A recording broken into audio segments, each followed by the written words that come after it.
जय हिंद दोस्तों, मैं सतीश स्वागत करता हूं आपके channel exam practice with Satish में। तो KVS pedagogy prospective on education leadership का अगला वीडियो जो कि प्रैक्टिस सेट नंबर 44 है।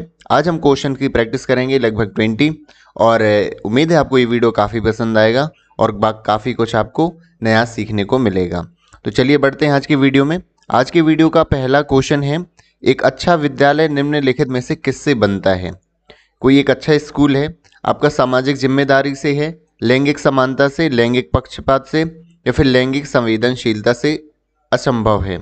ये क्वेश्चन मैंने आपके टेलीग्राम चैनल पर भी पूछा था, जिसमें से दो आपके आ रहे थे, लैंगिक समानता और सामाजिक जिम्मेदारी। तो इसका जो सही उत्तर है वह है सामाजिक जिम्मेदारी से, क्योंकि एक सामाजिक जिम्मेदारी एक ज़्यादा व्यापक शब्द है, ज़्यादा बड़ा शब्द है, जिसके अंतर्गत लैंगिक समानता भी आ जाती है, क्योंकि एक समाज में भी लैंगिक समानता जरूरी है।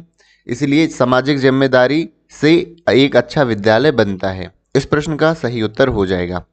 बढ़ते हैं अगले प्रश्न की ओर। एक शिक्षक को विद्यार्थियों की तत्परता स्तर को बढ़ाना है, ऐसा करने के लिए सबसे अच्छा तरीका क्या होगा। तो विद्यार्थियों का जो तत्परता स्तर है, इसको बढ़ाने के लिए विशेष प्रकरण से संबंधित सृजनात्मक क्रियाकलाप को कक्षा में संगठित करवाकर, यही इस प्रश्न का सही उत्तर हो जाएगा कि सृजनात्मक क्रियाकलाप जो कि क्रिएटिव एक्टिविटी है उसको करवा के बच्चों में तत्परता को बढ़ा सकता है वो। कक्षा में इंडोर गेम करवा करके, तो ये उसका सही उत्तर नहीं होगा। कहानी कथन विधि द्वारा, कक्षा के किसी एक विद्यार्थी द्वारा नियंत्रण करवाकर, तो इतने ये उपयुक्त उत्तर नहीं है जितना कि सटीक उत्तर आपका ऑप्शन नंबर 1 हो जाता है। बढ़ते हैं अगले प्रश्न की ओर। कोहल वर्ग के अनुसार सही और गलत प्रश्न के बारे में निर्णय लेने में शामिल चिंतन प्रक्रिया को क्या कहा जाता है। इंपॉर्टेंट क्वेश्चन है, इसको आप नोट कर सकते हैं। नैतिक यथार्थवाद, नैतिक दुविधा, सहयोग की नैतिकता या फिर नैतिक क्रिया। इसका जो सही उत्तर है वह है नैतिक दुविधा।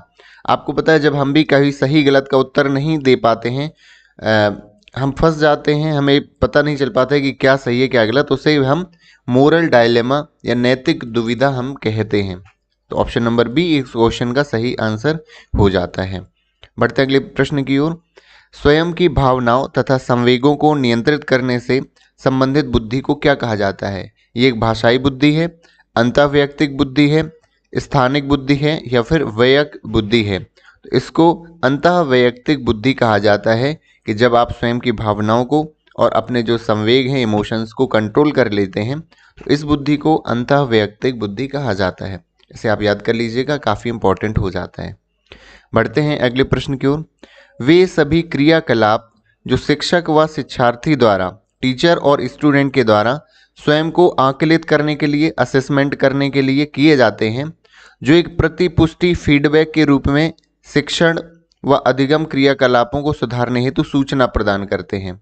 असेसमेंट करते हैं जिससे हमें सुधारने के लिए सूचना, इन्फॉर्मेशन मिलती है, उसे क्या कहा जाता है। ये अच्छे से आपको पता है, इसको आप आकलन या फिर असेसमेंट कहते हैं। आपने पढ़ा भी है, असेसमेंट का उद्देश्य क्या रहता है, हमारी प्रोग्रेस को जानना या फिर बच्चों की प्रोग्रेस को जानना, ताकि उसमें क्या किया जा सके, उसमें सुधार किया जा सके, उसमें मॉडिफिकेशन किया जा सके। बढ़ते हैं अगले प्रश्न की ओर। एक शिक्षक को कक्षा में किस तरह का कार्य करना चाहिए। प्रगतिशील भूमिका में, प्रभुत्ववादी, प्रजातांत्रिक या प्रभावशाली। तो यहाँ पे दो आपको ऑप्शन लग रहे होंगे, एक प्रगतिशील एक प्रभावशाली, लेकिन यहाँ पर जो प्रगतिशील है, एक प्रोग्रेसिव जो है भूमिका, वो ज़्यादा जरूरी है एक शिक्षक की। और क्योंकि प्रगतिशील यदि वह है, प्रगतिशील का मतलब है वो टाइम टू टाइम अपडेट रहता है चीज़ों से, नई नई एक्टिविटी कराता है, क्रिएटिव रहता है, तो वो कैसा कहलाएगा, प्रगतिशील कहलाएगा। तो प्रभावशाली वो अपने आप हो जाएगा यदि वह प्रगतिशील है। तो ऑप्शन नंबर ए इस क्वेश्चन का सही आंसर हो जाता है। बढ़ते हैं अगले प्रश्न की ओर। अधिगम का सबसे उपयुक्त कार्य क्या है, जो सीखना है सबसे उपयुक्त क्या है। आपका व्यक्तिगत समायोजन, सामाजिक व राजनीतिक चेतना, व्यवहार में परिवर्तन या स्वयं को रोजगार के लिए तैयार करना। तो आपको पता होगा मॉडिफिकेशन इन बिहेवियर, यही डेफिनेशन होती है आपकी अधिगम की। तो व्यवहार में परिवर्तन ही अधिगम का सबसे उपयुक्त कार्य होता है। समूह शिक्षण का है, आपने मल्टीग्रेड टीचिंग जरूर पढ़ी होगी। मल्टीग्रेड टीचिंग मैंने बता रखी है आपको पहले भी। ये क्या कहलाती है, जब टीचर्स अवेलेबल नहीं होते हैं, एक से ज़्यादा कक्षाओं को टीचर देखता है, उसे MGT मल्टीग्रेड टीचिंग कहते हैं। संसाधनों, रुचि या विशेषता का इष्टतम उपयोग करने हेतु शिक्षकों के द्वारा शिक्षण है, तो ये नहीं है। शिक्षकों की अनुपलब्धता से निपटने का एक उपाय है, यही इस प्रश्न का सही उत्तर हो जाता है। इससे भी काफ़ी क्वेश्चन पूछे जाते हैं जनरल एग्जाम में। स्कूल में शिक्षकों के समूहों के बीच स्वस्थ प्रतिस्पर्धी कंपटीशन को प्रोत्साहित करता है समूह शिक्षण, तो ये भी नहीं है। विद्यार्थियों को उनकी योग्यता के अनुसार छोटे समूह में बांटना, ये भी एक मल्टीग्रेड टीचिंग नहीं है, समूह शिक्षण नहीं है, तो ये कहला जाता है आपका बी नंबर। इस शिक्षकों की एब्सेंस में ये एक उपाय है समूह शिक्षण। बढ़ते हैं अगले प्रश्न की ओर। एक प्रभावी शिक्षक वह है जो क्या कर सकता है? कक्षा पर नियंत्रण कर सकता है, कम समय में अधिक सूचना दे सकता है, विद्यार्थियों को सीखने के लिए अभिप्रेरित कर सकता है, तो ये ऑप्शन नंबर जो सी है इस प्रश्न का सही आंसर हो जाता है। दत्त जो कार्य दिया गया है उसको चेक करना, तो ये उतना इफेक्टिव नहीं है। जो इफेक्टिव टीचर कौन होगा? जो अभिप्रेरित करता है, मोटिवेट करता है बच्चों को सीखने के लिए। बढ़ते हैं अगले प्रश्न की ओर। निम्नलिखित में से कौन मानव विकास का सही क्रम है? तो मानव विकास का सही क्रम, ये आप एक बार क्वेश्चन कर भी चुके हैं, आपको अच्छे से पता है इसका। शैशवावस्था, बाल्यावस्था, किशोरावस्था और प्रौढ़ावस्था, इसमें और कुछ बताने की जरूरत नहीं है। ये सबसे सरल प्रश्नों में से आपका एक था, जो कि इस प्रश्न का सही आंसर आपका ऑप्शन नंबर बी हो जाता है। बढ़ते हैं अगले प्रश्न की ओर। एक शिक्षक की सबसे महत्वपूर्ण चुनौती क्या है? कि विद्यार्थियों का गृह कार्य करवाना, ये नहीं है। कक्षा में अनुशासन बनाए रखना, प्रश्न पत्र तैयार करना, तो आपका ऑप्शन नंबर बी जो है, शिक्षण अधिगम प्रक्रिया को एक आनंद पूर्वक बनाना, एक जॉयफुल बनाना क्लास को, ये ज़्यादा महत्वपूर्ण चुनौती है शिक्षक की, जो हर एक शिक्षक को क्लास में करना चाहिए। आगे देखते हैं।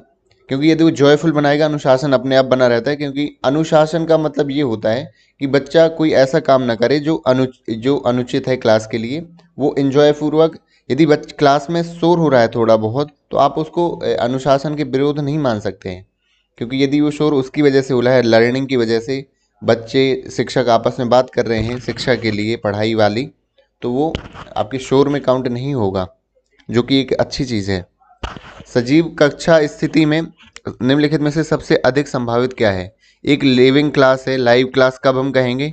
कभी कभार हंसी का शोर आ जाता है, पूर्ण रूप से शांति रहती है, टीचर और स्टूडेंट के बीच में कम्युनिकेशन होता है, इंटरेक्शन होता है, यही सबसे सटीक उत्तर हो जाएगा आपका, तभी वो एक सजीव कक्षा कहलाएगी।